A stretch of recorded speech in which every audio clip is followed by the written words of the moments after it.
Her voice rang through the ballroom like a whip crack. My daughter-in-law, her lipstick smeared with arrogance, her words dripping with contempt.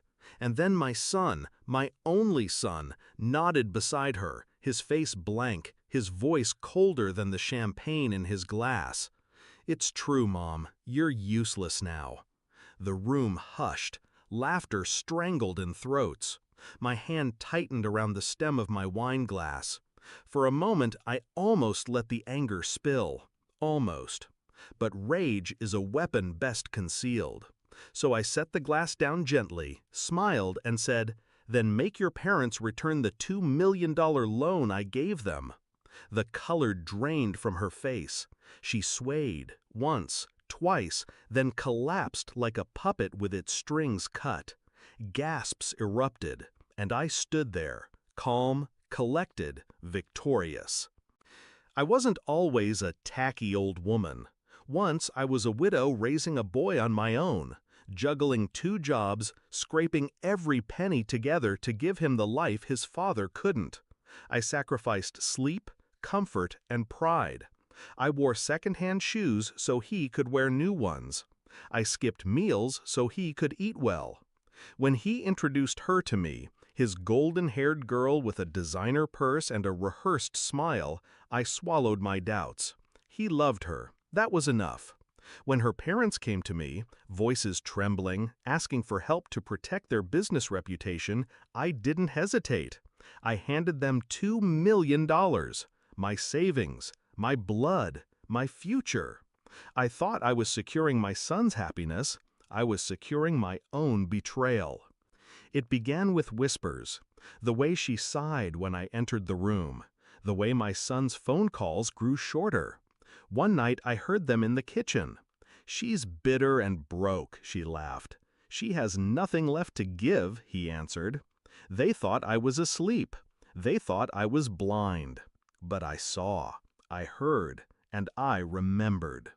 The old me would have cried, pleaded, asked why. But age teaches you that dignity is sharper than any blade. So I stayed quiet. I watched. I waited. I collected every record of that loan. Bank transfers, signed notes, emails, proof. I locked it all away where only I could reach it. And I smiled at them at family dinners. I listened to their complaints. I let them believe I was weak. Because weakness makes predators careless, and careless predators walk into traps. My retirement party was supposed to be a farewell. Instead, it became my battlefield. They chose that night to humiliate me, to strip me of worth in front of colleagues and friends.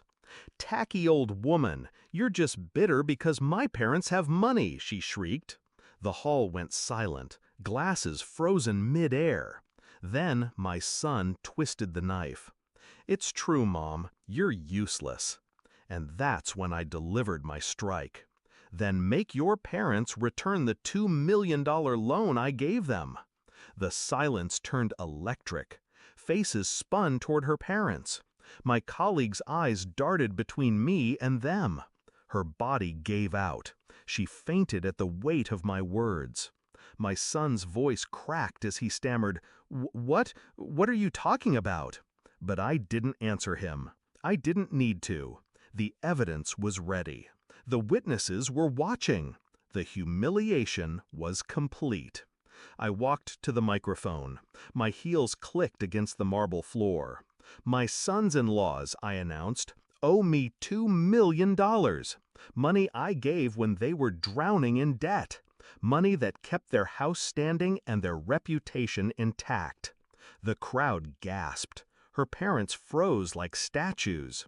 "And tonight I was called useless," I continued, "by the very mouths that fed on my sacrifice." Murmurs rippled. Some shook their heads. Some glared at my son. And I saw it. The shift. Respect sliding away from him. Sliding toward me.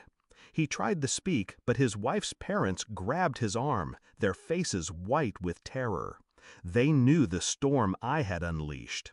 The fainting daughter-in-law was revived with water. But shame doesn't wash off so easily. She couldn't meet my eyes. Now, alone in my house, I replay it. The moment her knees buckled, the way my son's voice trembled, the faces of her parents as their empire of lies cracked open. I don't feel guilt, only clarity. They thought I was powerless. They thought my silence meant defeat. But silence is not surrender. It is preparation. And tonight, I reminded them who I am. I am not tacky. I am not bitter. I am not useless. I am the woman who saved them when no one else would, and the woman who can bury them when I choose.